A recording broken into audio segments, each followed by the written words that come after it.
In today's video, I'm going to teach you how to change the background color in PowerPoint.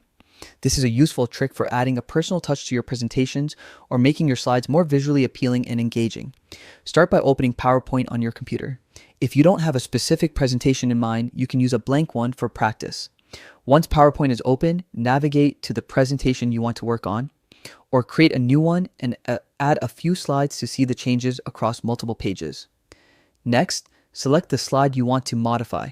Right-click on the slide to open the context menu and choose Format Background.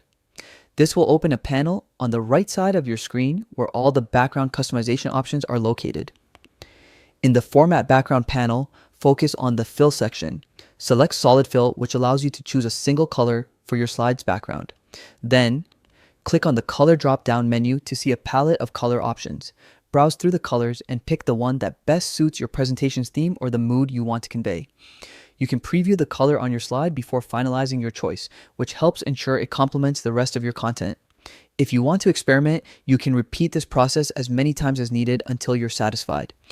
Whether you're aiming for a professional look with subtle tones or a vibrant, eye-catching style, you now have the tools to customize your slides exactly how you like. And there you have it. You've successfully changed the background color in PowerPoint, enhancing the visual impact of your slides. Thanks for watching and happy designing.